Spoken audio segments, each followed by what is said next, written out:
hi to people who are watching also via openDemocracy's live stream of the event. My name is Daniel Trilling. I'm a journalist and author. I'll be chairing tonight. I think Dan's already given you an introduction, but again, I'd just like to say how pleased we are to be able to have this conversation with Gary. I think Gary probably needs very little introduction, but I will just say again, his collection of, latest book, a collection of his journalism spanning nearly 30 years of work for The Guardian, Nation, New Statesman and other publications, is just a real delight to read. I think I mentioned this when we were chatting by email the other day, but I think it's quite hard to get a collection of pieces to feel like more than just a kind of roundup of individual pieces. But I think what really shines out from the book is how it is, I think, Gary's talent at not only reporting on the here and now, but sort of showing how that fits into these bigger historical and political arcs that shape all of our lives, and that at certain moments we can actually shape ourselves. And I think I just wanted to start off with what I felt was like one of the sort of main messages you were trying to convey with the book, which is this sense that you know, if you're talking about the black diaspora, people in Britain, elsewhere in the world, that while we are not where we were, we are not close to where we need to be. And I was just thinking about that earlier, and I was thinking also about what makes the role of a newspaper columnist, which has changed a lot over the last 20 or 30 years. But I think something central to it is that I think people kind of, I don't know, columnists are sort of quite much maligned these days.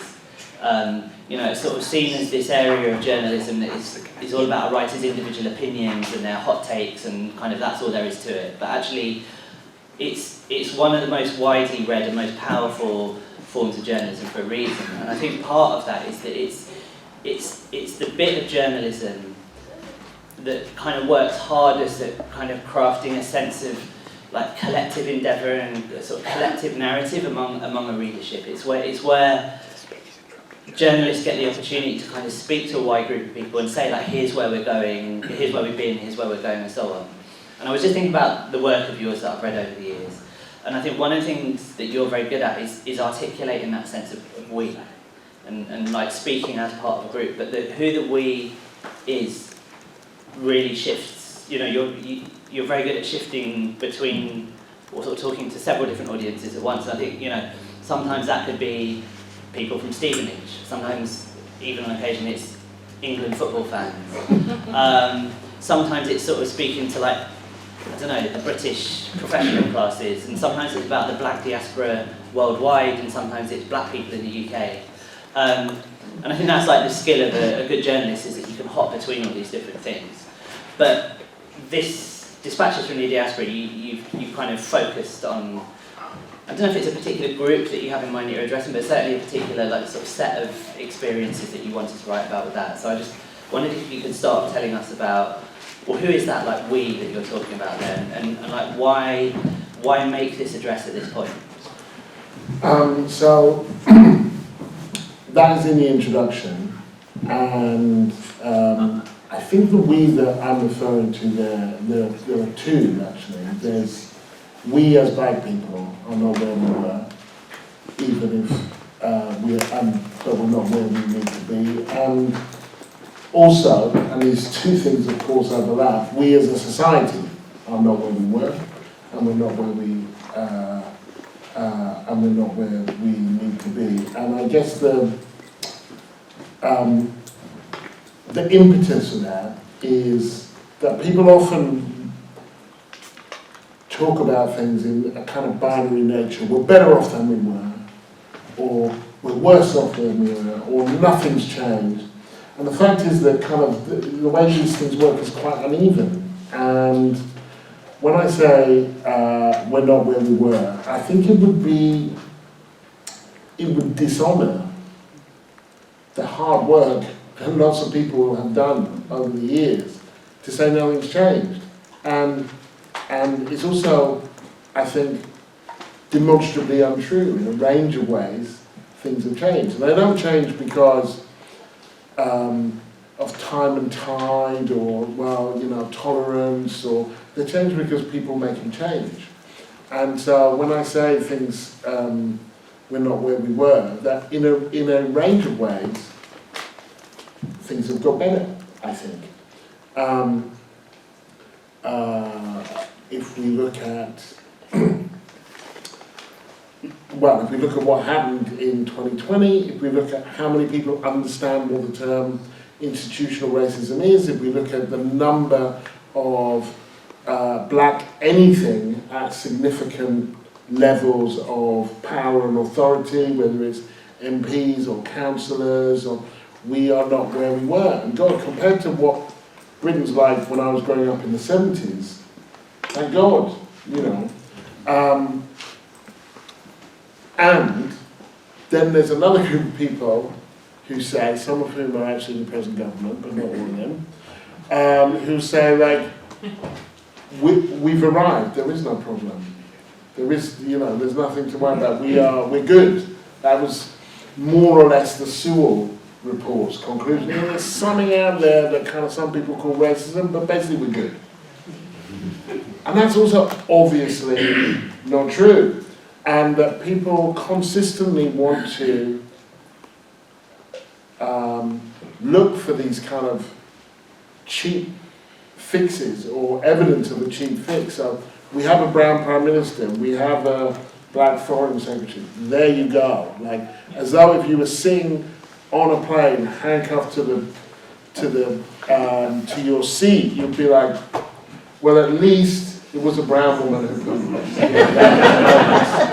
And, you know, in the book I interview Angela Davis, and she's talking about the way that Obama's understood, which talks about diversity, a notion of diversity as being the difference that brings no difference and a change that brings no change. This kind of, this way of changing the colour of things without actually changing what they do. And, you know, that's a thing that I think is very important to resist, that you have these moments where a handful of people break through the glass ceiling, but then there's a lot more people in the basement and they've disabled the lift, so nobody's following them. So when I say we're not where we were, but we're nowhere near where we need to be, I'm trying to kind of get a sense of, yes, things have changed, and we are not even close to having arrived at a satisfactory point. And actually, while some things have changed, an awful lot of things haven't changed. Yeah, and there's a sort of a particular story from the UK that I think really illustrates that you can see you've traced over the course of 20 years that I wanted to ask you about. But I wonder, maybe I'll ask you about that first, and then you could read us a bit of the book itself.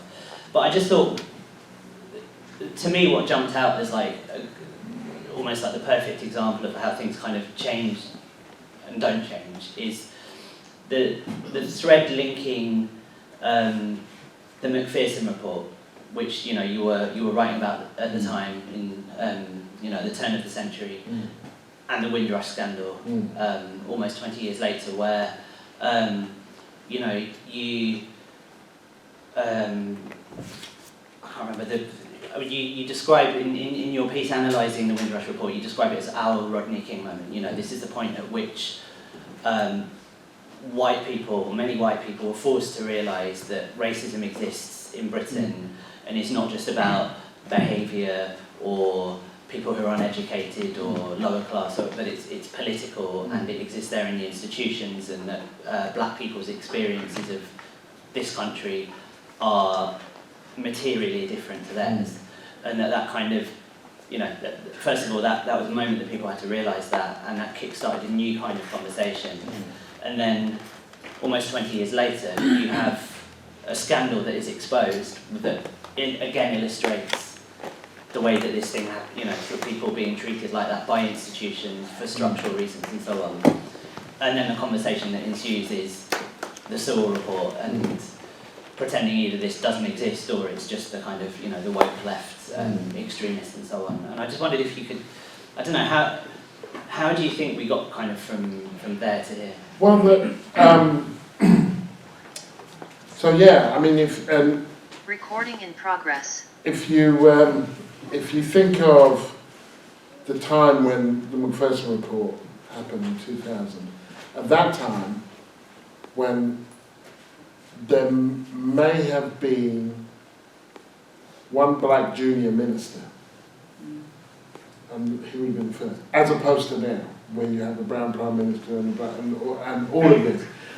But now we also have Rwanda, and we've had Windrush, and we have photo ID at the polls, which is basically Windrush of the election booth, basically. Then you get a sense of that uneven development. And my understanding of this is that over this period of time, we have managed to clear a lot of political space. I think, broadly speaking, the conversations that we have around race in this country now are much richer, they're much better, they are much more sophisticated than they were. That when somebody like whatever that Queenie lady was who was asking like, yeah, but where are you really from? That now seems incredibly antiquated and like just a kind of not particularly sophisticated way to be racist. It's like, lady, update your racism. Whereas that was bog standard stuff when, in years gone by. And so, in all sorts of ways, space has been cleared. But we have not been able to build on it. So we have a situation where consciousness is raised, where awareness is raised, where people are more sophisticated, and yet we don't have the institutions to incubate that, and we haven't been able to enshrine that in our politics, particularly. And so we find ourselves having a better conversation and a more sophisticated conversation about a worse situation in a range of ways, materially. And of course, in the middle of all of that stretch from kind of 1999 as the McPherson report to 2023, you have the economic crisis, which of course affects black families more severely than other families because they will skew poorer. You have austerity, where black people are more likely to work in the public sector, so it's going to hurt them more. So you have a range of things that have nothing to do immediately with kind of race particularly, but which affects black families in a particular way. And to be honest, just because it's a diasporic book, that was even more stark in America when Obama was elected, and it's a reason why I was accused. When you write now, there's a thing called below the line, and that is you write your piece and then people come in below the line. They also come in below the belt usually, and and you're told don't look below the line. Well, actually, originally you were told go below the line, kind of talk to people, and then you're just like, there's nothing for me down there. Or there will be there'll be some really nice people, but you'll have to wade through a load of racist nonsense to get there. When Obama happened, and I was saying, symbolically this is fine, but it's not a movement, it's an electoral campaign, it's actually not that much more to the left than Hillary, so we're going to have to kind of find a better way to talk about this. And I was accused by Obama of just being an Eeyore, which I do understand. It's just like, I didn't say this on election night or anything, but just generally around, oh, come on, just kind of get with it and enjoy it. But that as Obama was standing and winning, the economic crisis hit, and actually African Americans suffered a massive attack on their living standards. And people were saying this, in real time, people were saying, this shows that African Americans have arrived and that there's no such thing as racism, as their fate, compared to white people, was widening. While Obama was in power, the difference between black and white in America in terms of income and wealth grew. Now, I'm not blaming him for that, because the president can only do so much, although I'm also do think he should be held accountable for what he didn't do, and for a lot of stuff he did do. I think Obama gets a lot of passes, partly because we like him, and partly because he's so much better than the guy who went before and the guy who came after. So when you're the meat in a shit sandwich like that, do you know what I mean? Like, what do you want? But you saw this incredibly uneven moment where the symbols and the substance didn't chime. And I actually felt like in those moments it was even more important as a commentator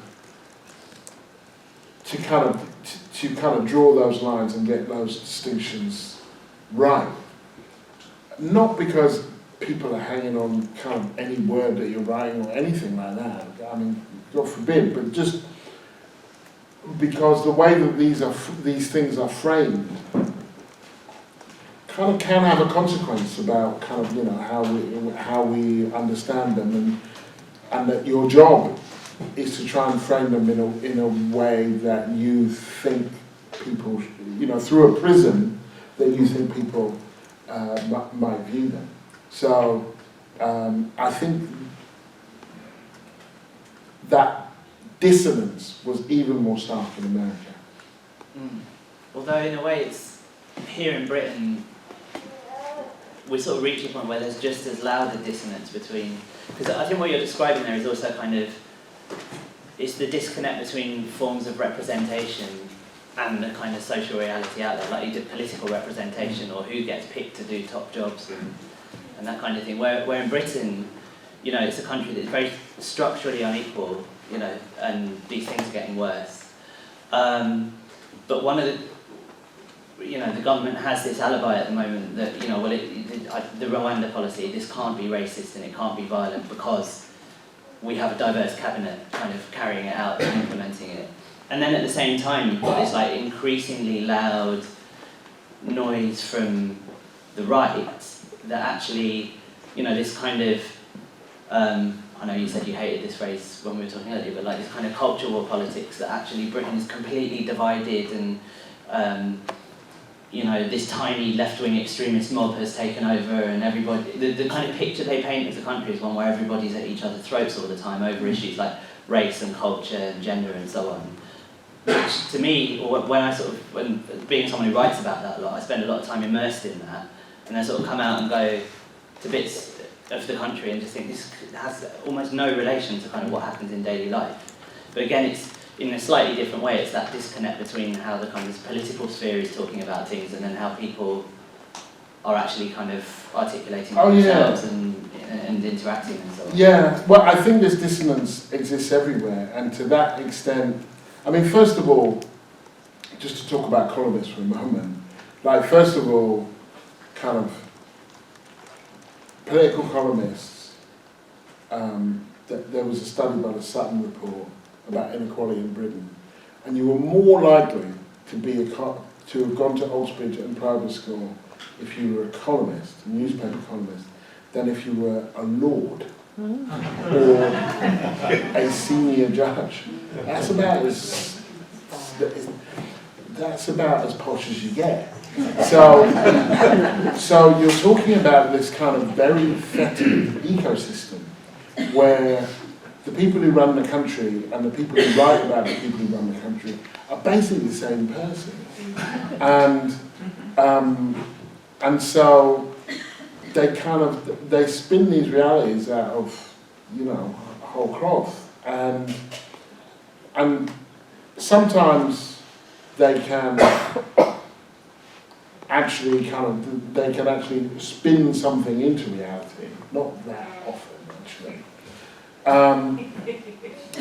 But that kind of, otherwise, we are very ill-served by our commentariat, and the world that we live in doesn't feel like that, but the world that the demarcation points, the fault lines that they create, then have you saying, are you for or against X, when kind of nobody's really thinking, are they for or against X? And which is why I don't do punditry, because kind of you go on some bloody show and they're like, but Gary Younge, isn't this political correctness gone bad? And like, I don't know what you're talking about. I don't know what that is. I don't, is it racist to vote for Brexit? And you're like, what is that as a question? And that kind of, there is a way that one can deal with that, which is just not to do it. And if less people did it, then they would either ask better questions or they'd shut down or whatever. But the other thing about being a columnist specifically, and why I was really glad to give it up when I did, is because I had to have a thought every Thursday. Whether I wanted one or not. Like, a thought on Wednesday is no fucking use to me. And a thought on Friday is like, yeah, that thought has to come on Thursday. It has to be a thought you haven't exactly had before. But it has to be something that you know about. You only know about so many things. You can't be repeating yourself. But you can't be entirely inconsistent with the other thing. I mean, it's mental. It's a mental idea. And even now, because it was on a Thursday, and where I live, the bins go out on a Wednesday night. And so I associate putting the bins out with thinking, what am I going to do? Like, what is my thought? What is my thought? So yeah, I'm relieved not to have to do that. But in terms of race particularly, although not exclusively, one of the things I learned in the process of writing these things and going to these different places, whether it's Caribbean or Africa, like South Africa or Zimbabwe or the States or Britain or elsewhere in Europe, is the degree to which racism is a language with several dialects. And people speak it differently in different places, and it kind of, so, and of course they're not all saying the same thing, but the reason that Black Lives Matter could pollinate in the way that it did was because it was recognisable. Same with Me Too. It was recognisable in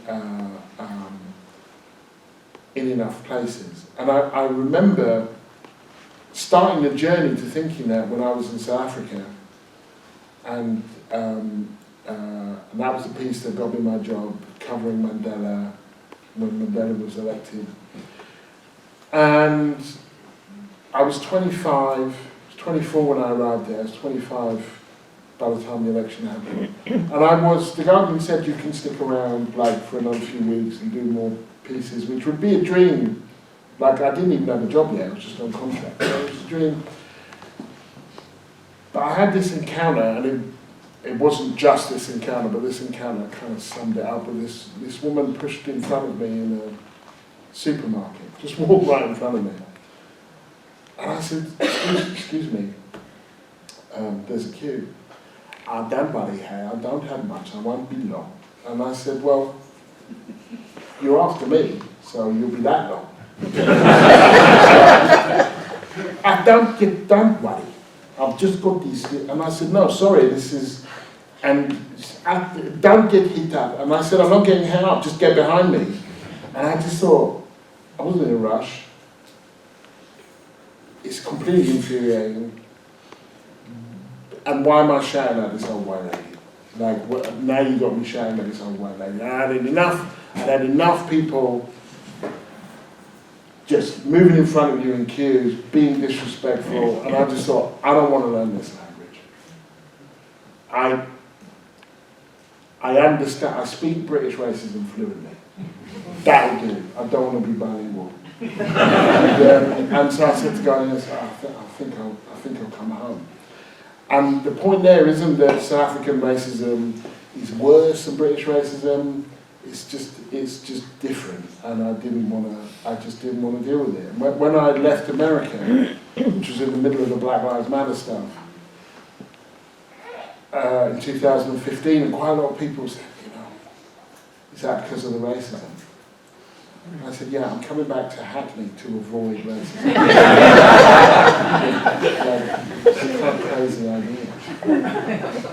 Yeah, and actually, since you mentioned Black Lives Matter there, I think, sort of going back to that idea of there being this disconnect between sort of the political sphere and the rest of life, and I mean, it's deliberate in a way, and the way that the political sphere is so dominated by elites shows you kind of who's got the hands on the controls.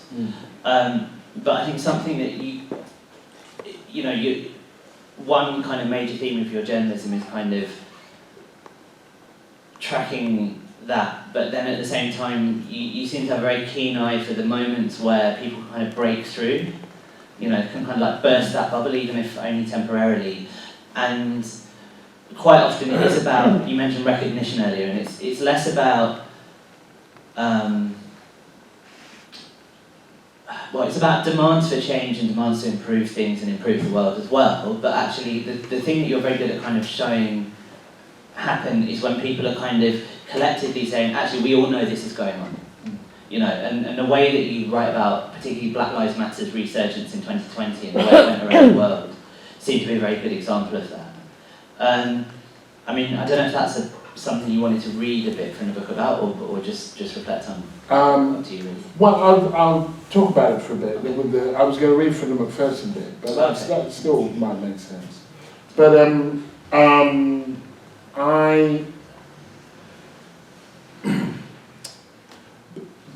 because a range of experiences aren't reflected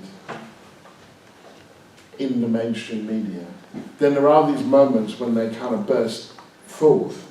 And I'm really keen when I'm writing to think, well, what's different about this? Like, not always where did this come from, because you don't always know where it comes from, it's the truth of it. But what's different about this moment? How do I understand this moment as opposed to kind of another one? And sometimes what's different is that we're talking about it.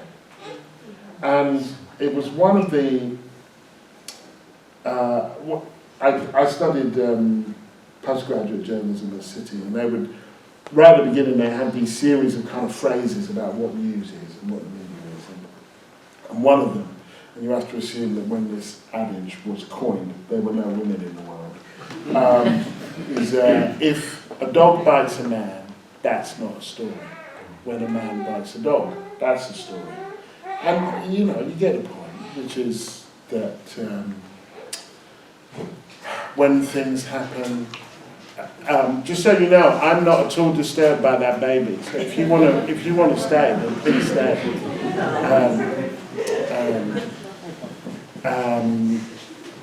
That when things happen regularly, then it's kind of, how would that be news? That's just life. And after a while, particularly of reporting, it was gun deaths in America, I just thought, sometimes you have to ask, well, who owns these dogs? And why do the same people keep getting bitten? And why have we become used to this thing that is abhorrent? And what's interesting about Black Lives Matter is that it wasn't that more black people were being shot dead by the police. That's not what happened. What happened was the people who decide what news is were forced to reckon with the fact that this probably should be news, and that they had been walking over these dead bodies, metaphorically, for years.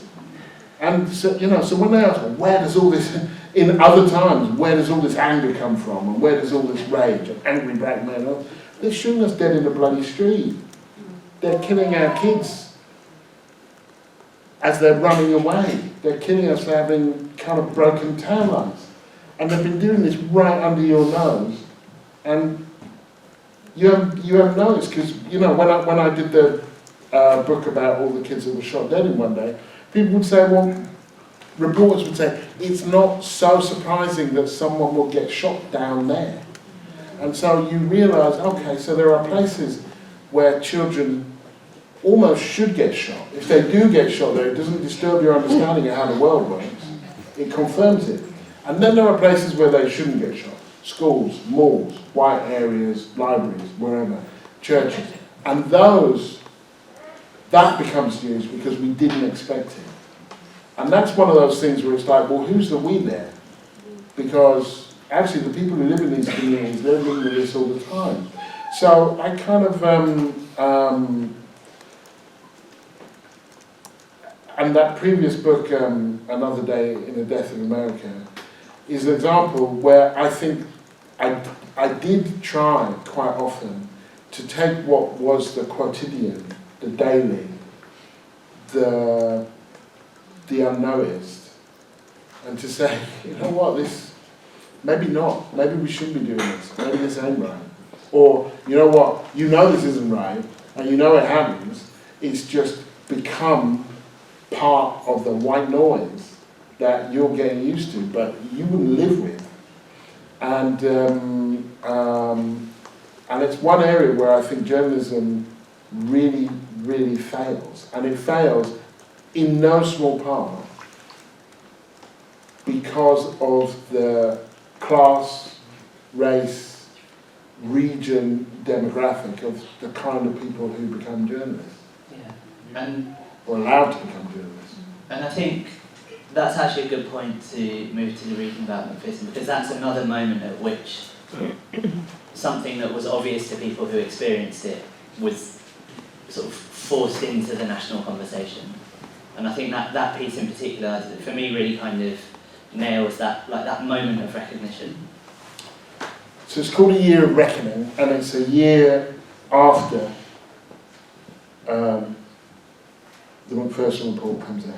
I actually should say, just in case younger people in the audience aren't immediately familiar with that, the McPherson report was the official inquiry into the murder of Stephen Lawrence, a black teenager in 1993, whose death was not properly investigated by police, and police are also, based on racist assumptions, treated him and his friends like the criminals, and led to this finding of institutional racism in the police force, in Metropolitan Police, which then prompted this year of reckoning. Yeah, I mean, basically, everybody knew who did it. And the police, because of their racism, and that's not even a controversial point now, completely bungled the investigation to the extent that the people who everybody knew had done it and who boasted about having done it couldn't be convicted for the crime because they had either failed to follow up on certain leads or failed to keep certain evidence or whatever. Now that the dust has settled and the rubble has been cleared, it's time to check the foundations. The McPherson report, released a year ago, fell like a bombshell on the British political and cultural landscape into what had appeared to be a fairly simple narrative between good, the Lawrence family, and evil, the 5 young men suspected of killing their son. William McPherson introduced a new and far more complex character, institutional racism. Suddenly a term that most of Britain had never heard before was all over the nation's breakfast tables. In the past, to get a report written about the state of race relations in Britain, black people either had to take on the police or defend themselves against white thugs. But all black people did for this was literally and metaphorically die for it. Stephen Lawrence died for it. Rohit Dougal, Roland Adams, Michael Menson and many others died for it. The Lawrence family, in their tireless campaigning through the dog years when the mainstream press had lost interest, were dying for it. And the black community at large was dying for it. This was our Rodney King. At last, here was proof of what black people had been saying for years, that they had been falling foul not just of the law of the land, but the law of probabilities. Evidence that there is a persistent and consistent propensity to shove minorities to the bottom of every available pile and not only leave them there, but also blame them for being there. And it had the same effect on white opinion in Britain as the videotape of King's beating had on white America. In the face of incontrovertible evidence, white people were no longer able to ignore the deep-rooted and widespread nature of racism in British society, even if they wanted to. So, McPherson raised the potential of racial debate in this country at a crucial moment, bringing both perception and understanding of discrimination more closely in line with the reality of the black British experience. Previously, the predominant view in Britain had been that racism was a question not of not being nice to people who happened to be black. The view was that racists are impolite, nasty, poorly educated and badly brought up, and that combating racism was just about treating everyone the same. Anti-racism, it followed, was therefore about denying difference rather than embracing it. Its key determinant was not political, but behavioural. McPherson dealt a severe blow to that misconception. By placing institutional racism at the heart of his report, he drew a direct link between the racist boot boys and the complacent pen pushers, between the black shirts and the blue helmets. The report charted a path from the crudest forms of racism to the most well-concealed. In short, it exposed the way in which racism affects all areas of black people's lives and infects the institutions we are all a part of. It shifted the focus of the debate from the individual to the institutional. It encompassed not just the obvious, but the abstruse as well. It showed that racism does not have one face, but many, and sometimes no face at all. But just because we are asking the right questions doesn't mean we are getting the right answers. Young black people are still more than twice as likely to be unemployed as their white peers. 2/3 of the Pakistani-Bangladeshi community are still among the poorest 20% of the country. Graduates of African descent in their 20s are 7 times as likely to be unemployed as their white counterparts. The statistics go on forever, but the grim reality they describe cannot. McPherson has provided us with some sound foundations. We must wait and see what lasting structures will be built on them. And I think if we look at what's happened with the Metropolitan Police since then, that kind of, because they do keep going back to McPherson, but what we see was an institutional determination not to learn those lessons and not to build, and actually it's drawn in, and this would be one good example where, on the one hand, one might argue things have remained the same. If you look at the reports of racism in the Met and so on, but the issue has now broadened to its homophobia and its sexism and its misogyny as well. And so what was a conversation around, a very gendered conversation as well, around black boys and the police, now has the potential to be broadened out, and has sufficiently been broadened out to have cost at least one police commissioner her job, to kind of, these people are not keeping us safe. And And it's a really good example of how what looks like a sectional interest, oh, that's black people going on about the police again, well, it's like, well, don't you want to be safe? Like, if they do this to us, what do you think they'll do to you if they could? And you see it once again, and I can be a bit Pollyanna-ish about this, but there is the potential for some serious solidarity work and some serious kind of coalition work amongst different demographic groups who all feel that this particular institution is not only not serving them, it's actually kind of acting against their interest. But just because there's a potential doesn't mean it will be realised. Actually, that is something that we have to do to make it real. Yeah, and I think also that potential being there at those moments tells you something about why, for the British right, the McPherson inquiry is this kind of particularly, so I've recently been writing quite a lot about the police, reading a lot of ex-cops' memoirs and actually enjoying it bizarrely, but that's just, it's probably said more about me. But you know, there's, from the moment of that identifying of institutional racism in the McPherson report, there's a section of the right that treats that as this kind of original sin. You know, that explains, and you see this in the way that lots of ex-police officers talk about, like, what's gone wrong with policing. And police officers who might themselves have experienced racism or sexism or homophobia have got a different take. But from my reading of what cops have to say about it themselves, it's none of those things. It's that the McPherson inquiry kind of fatally hobbled policing. It kind of tied their hands behind their back, made them scared to arrest people because they were worried about being called racist and so on. Actually, there's a bit in that piece that, at the time, I think you were right to identify it as such, but in retrospect, it turned out to be worse, which is at the time that seemed like kind of grumbling on the fringes of the right, but really, over the last 20 years, that's become a kind of major theme on the right, that it's you know, basically, they are scared of the potential for coalition building, and so that's why they home in on these things. You've seen a repeat of that backlash and reaction with the responses to Black Lives Matter over the last 3 years as well.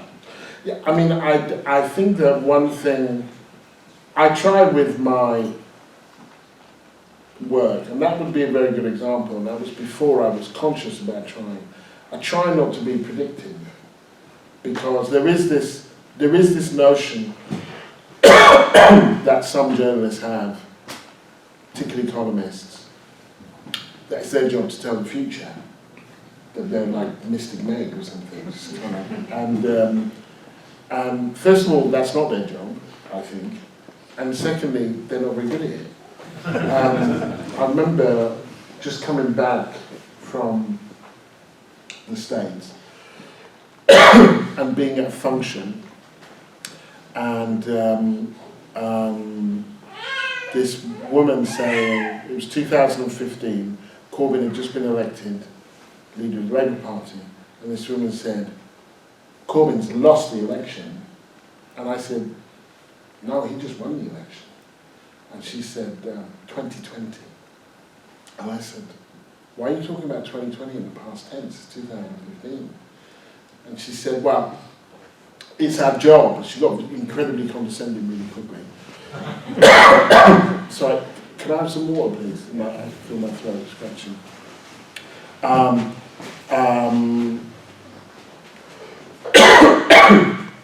She said, I'm talking about 2020. Yeah, and I said, well, why are you talking about the future? She said, that's our job.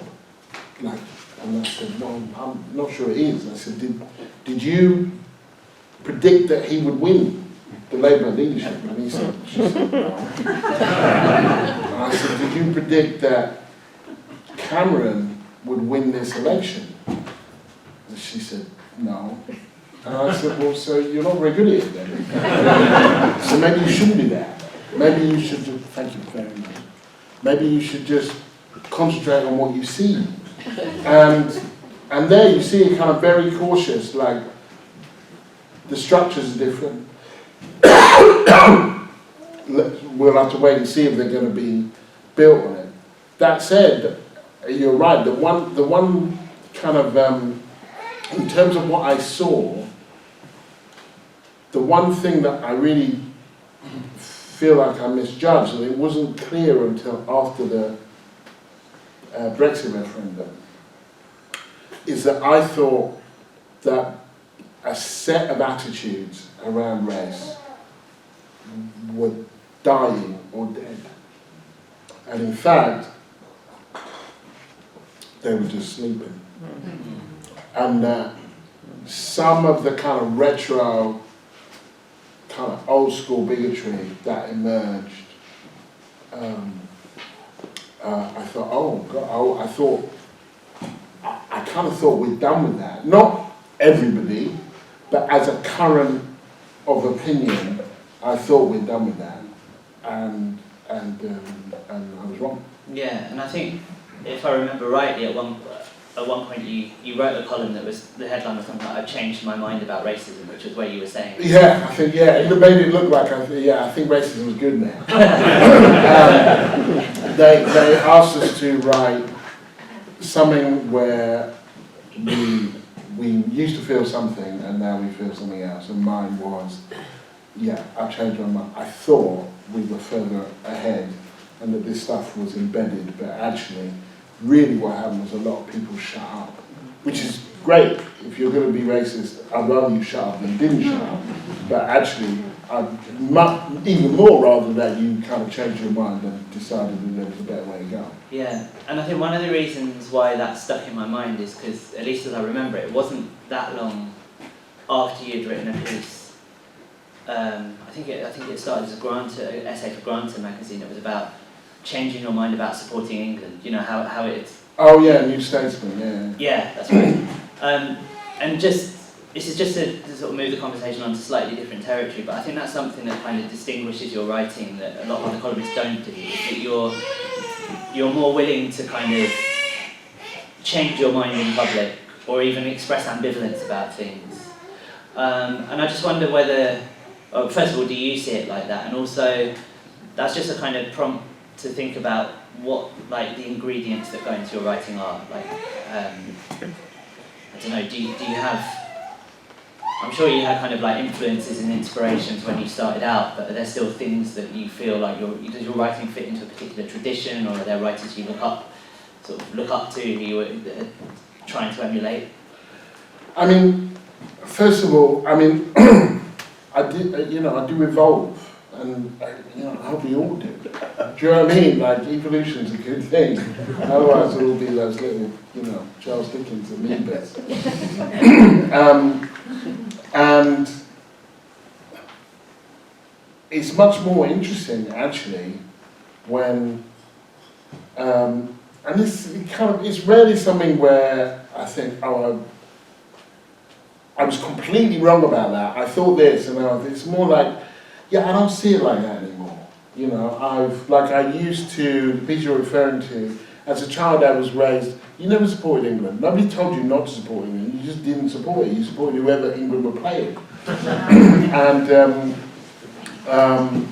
And that was partly because of a kind of an alienation that one felt to national identity, and people kind of, it's really cold, isn't it? Not like where you come from. All of that. That there didn't seem, people either said you're not British or you're only British, and there didn't seem a way to be more than one thing at once. So there was that, and then there was also just the thing. And I know that England is a big place and not everybody did this, but the thing that it seemed that English people did with their sporting victories, that it wasn't, when they won, it wasn't just that they won a football match. It was a Ballad of Agincourt, it was bloody, it was everything. And, 2 world wars and 1 World Cup, it's like, you beat Belgium. On penalties, and you're evoking both wars. So so I didn't support England, and at a certain point I had a bit more of a comfort with it, partly probably about being away, partly about the other thing, there were no black players in the England team until I would have been like, 13, 14, something like that. So it was a much more multicultural football team. Football culture had kind of calmed down a bit. I felt there was space to do that. And I think describing the way that one evolves is kind of, who'd want to be someone that just thought exactly the same thing 20 years ago that they did now? Like, you kind of, it's like, where's the fun in that? So, and it's a kind of merciless terrain where, particularly with social media, where people will pounce on you and kind of, they want it to be like you're right or you're wrong and you're this or you're that. But I always find more interest in the nuance, in the kind of, I always say to people, if you're writing a column, and I used to do these long form writing classes at The Guardian, I said, you're not going to write a column in defence of murder, because nobody agrees with murder. There has to be some kind of tension.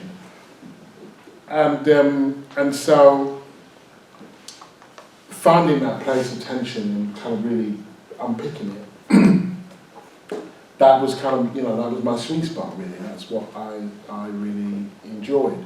And through the years, there would have been, certainly growing up, actually growing through my journalism, there would have been, I can almost read pieces and think, oh yeah, you were reading a lot of C.L.R. James then. And okay, you're reading a lot of Kapuscinski then. And there were Ryszard Kapuscinski, who wasn't really a columnist, but his reporting style, which has come under a lot of investigation in more recent years, but his... More style than reporting. Yeah. Problem with it. Yeah. But that he would... apparently, or it would seem at the first reading of his books, that he would go places where people weren't, that he would be an observer, that he would ride the bus when other people were taking the plane, kind of thing. And that there was a kind of, largely because he had to, because he was Polish and he was broke.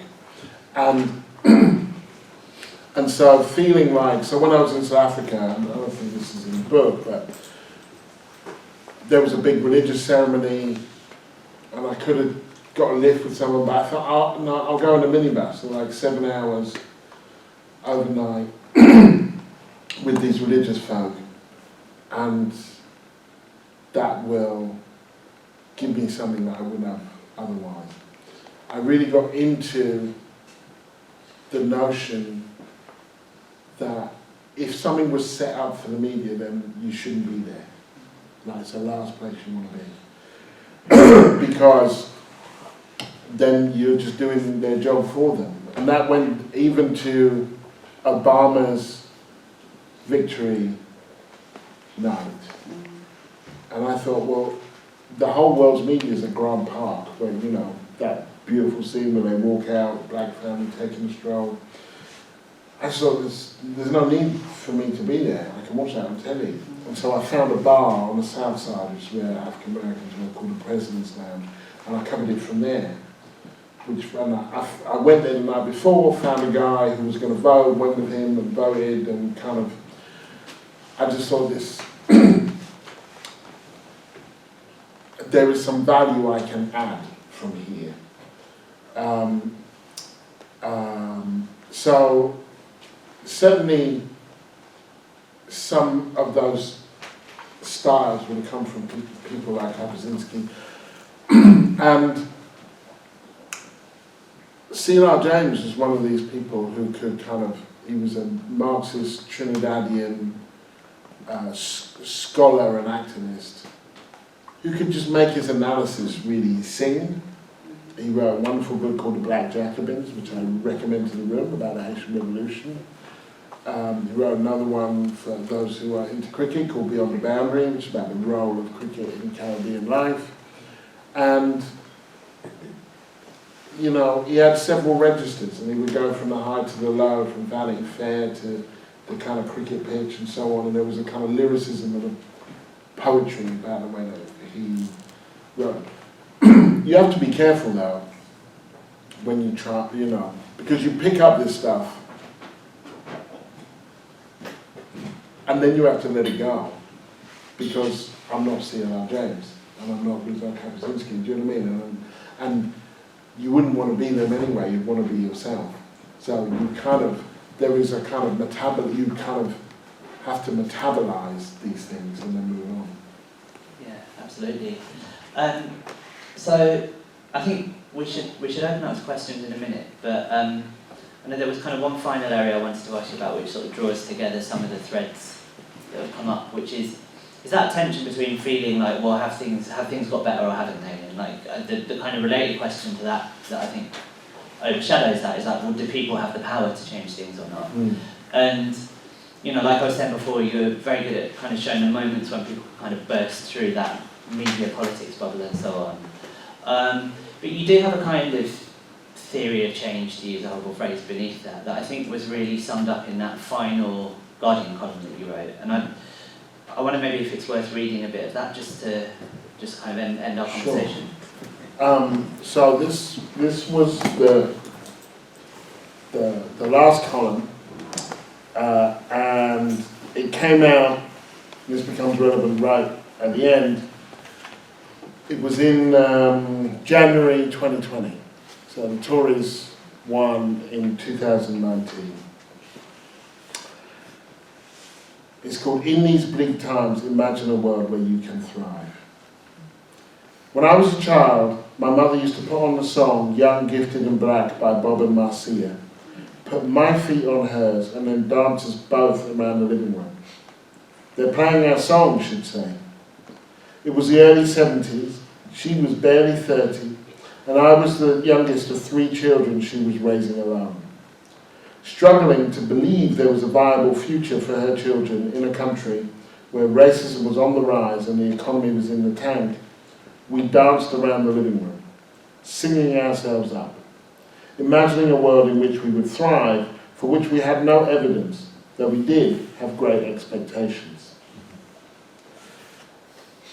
Much of the politics that has informed my writing in this space came from my mum. It's partly rooted in her experience. She came to Britain just a month after the Commonwealth Immigrants Act was passed. And she came because the then Health Minister, Enoch Powell, had embarked on a colossal programme of NHS restructuring that required more nurses. She was living proof of the immigrants that the British economy needs, but that its political culture is too toxic to embrace. For her, sex, race and class were not abstract identities, but forces that converged to keep her wages low and her life stressful. But my politics is also rooted in what she made of those experiences. She was an anti-colonialist and an anti-racist, an internationalist and a humanist who would never have used any of those words to describe herself. Race-conscious as she was, most of her community activism, youth clubs, literacy classes, discos in the church hall, took place in the working class white community. They were her people too. She made me stay up when I was 10 and watch the Holocaust miniseries, which freaked me out, and took me to watch Gandhi when I was 13, which was way too long. Both times she told me, this is your story too. She believed the world she wanted to create was never going to come to her, so she would have to take the fight to it. I saw her confront the local National Front candidate, the police, and her union, to name but a few. She took me on my first rally, Help the Aged, when I was 4, my first demonstration, CND, when I was 14, and my first picket, the South African Embassy, when I was 17. Even in her sudden and untimely death, there were valuable lessons. That life is too short to waste on people you don't care about, but long enough to make a difference if you want to. She was 44. I was 19. she never got to read my columns, I think my presence on these pages would have been as unlikely to her as anything else she hoped I might achieve as a child as we padded around the living room. I sign off from this column at a dispiriting time, with racism, cynicism and intolerance on the rise, wages stagnant, and faith that progressive change is possible, all declining, even as resistance grows. Things look bleak. The propensity to despair is strong but should not be indulged. Sing yourself up. Imagine a world in which you might thrive, for which there is no evidence, and then fight for it.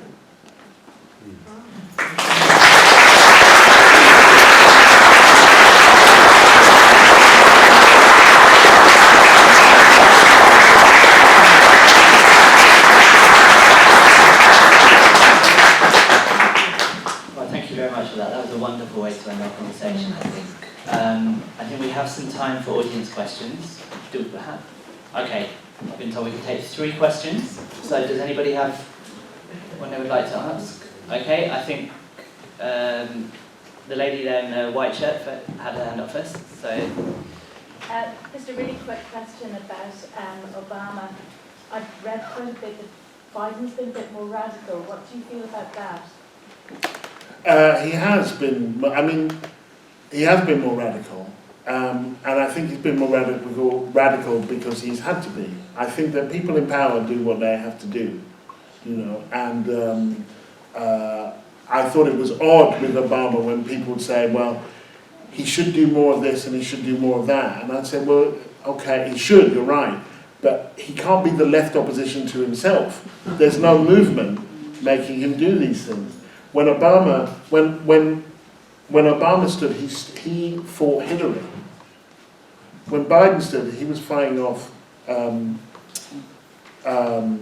what's his name? The guy from Vermont, Bernie Sanders. So his challenge was coming from the left, and he was standing during a massive explosion with Black Lives Matter. And so it shows the degree to which what we do on the ground makes a difference. Because when Obama stood, people stood and watched. This is wonderful. And it's like, yeah, but when he stops running, you have to keep going. Because otherwise, all of the pressure is going to come from the business interests and the corporate interests and so on, and that's what happened. So Biden, and because Biden's history is way to the right of Obama's but he did what he had to do to kind of please the constituencies that he had to please, and thank God they have been active in this moment. Thank you. and then the lady directly behind, I think you have that one. First of all, can I just thank you for this conversation, because these are really, and all you've done, because these are such important conversations that we have to have, and also to acknowledge that racism is actually trauma, and when you're talking about it and writing about it, it does chip away at you, and also it may be quite triggering for many of the people here. So I want to thank you for that. And then my question kind of relates to what you said about Obama and how he was a symbol and the symbolism attached to him, but also to the fact that many conversations have taken place, but not necessarily translated into action and change. And to just illustrate that, when Obama was elected, my daughter, who was probably about 9 at the time, I remember her reaction to it. She sat in the back of the car and she sort of went, "Wow, Mom, that's great. Nobody's going to mess with me." And I sort of looked at her and thought, "Gosh, where did that come from? What does that mean?" It was incredibly powerful. And then fast forward to the Russian invasion of Ukraine, when there were stories that came out about Asian and black people trying to get on trains to escape. She then turned to me, now she's about 22, so she said to me, "Mum, do you think that could happen here?" Yeah, I mean, I think that we build our sense of possibility from what we see other people doing and from what's around us. That our sense of what could happen is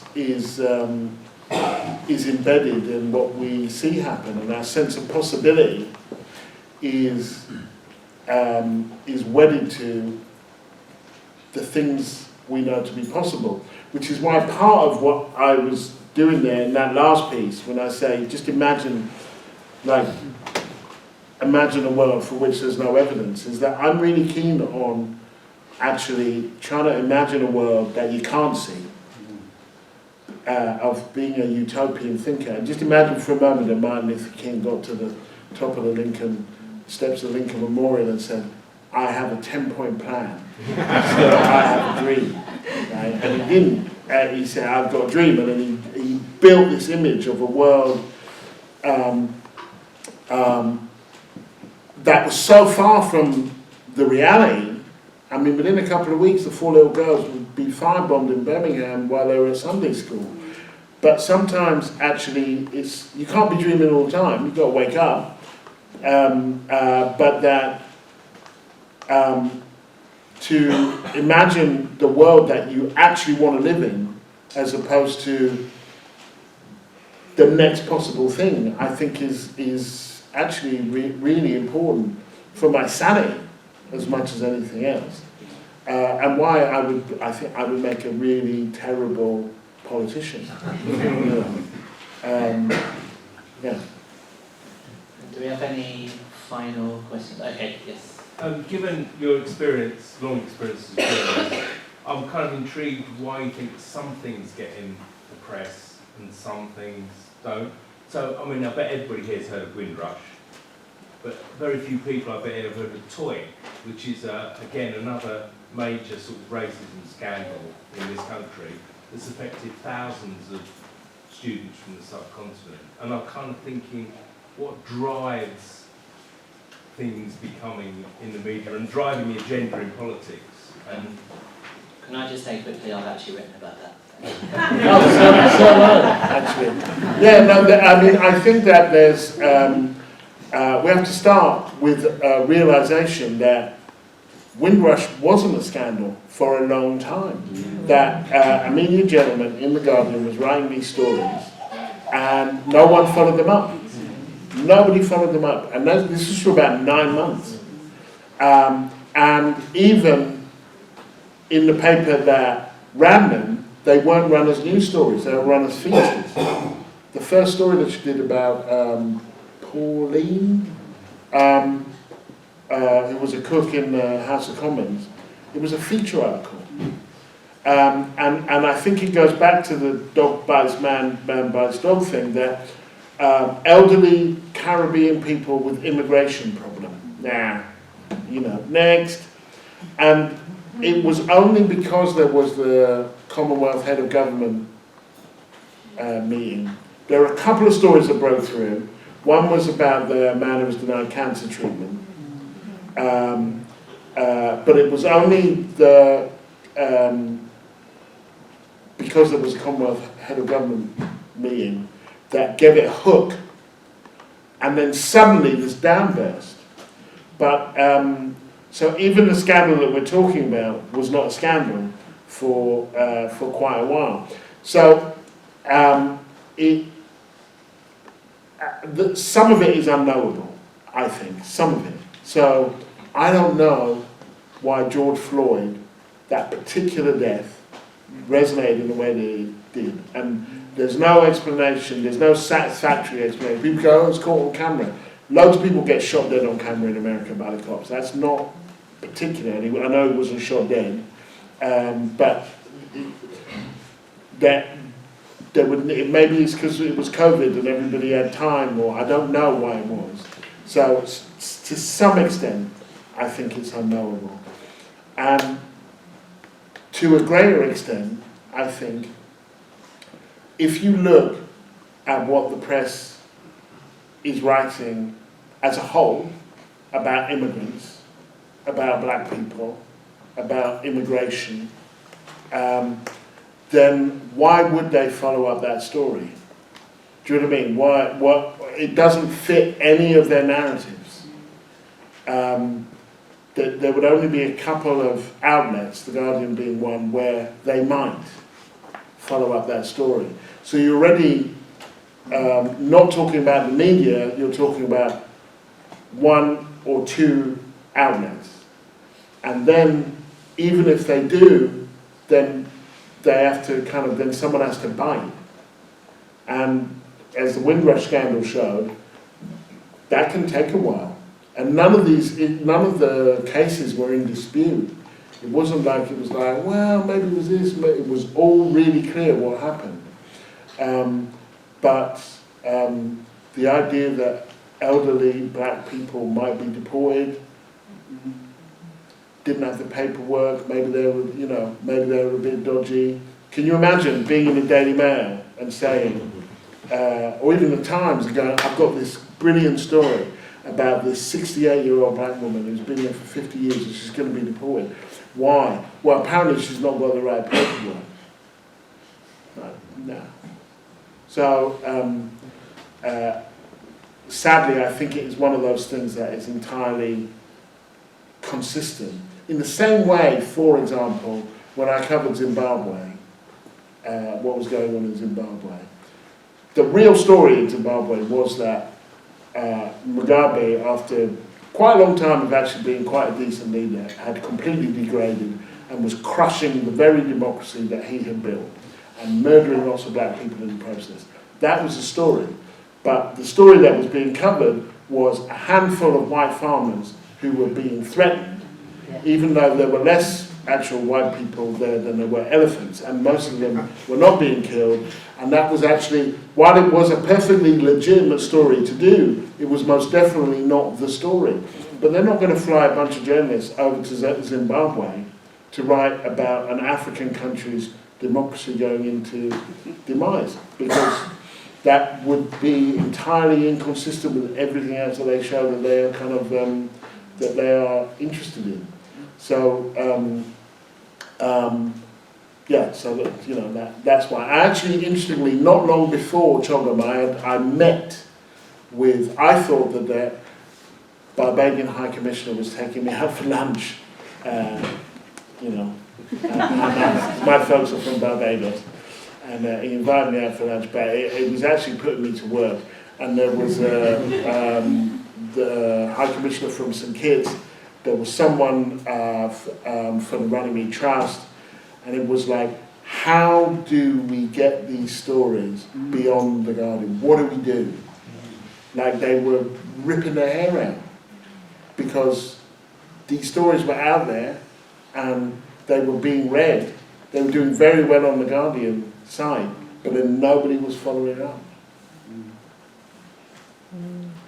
Yeah, well, I think we need to wrap up now. I just wanted to just add one thing to that, though, which is why it's so important. I think that we talk about these moments that people do kind of push through and make these things impossible to ignore. And I think that's what Gary's journalism over the years has kind of, as well as kind of clarifying all of these problems we've been talking about, is also point at those openings and possibilities. And I think you have this phrase, active hope, which is kind of your way of summing up the attitude that you would like to take towards politics and towards these things we've talked about. And I think that's quite a good thing for us to go away within our minds. We should wrap up now, partly because I want to leave plenty of time for all of you to go and buy Gary's book, and for Gary possibly to sign it, for those of you who want a copy signed. So I'll just very quickly say thank you to Newham Bookshop for organising the event, and the Wanstead Tap.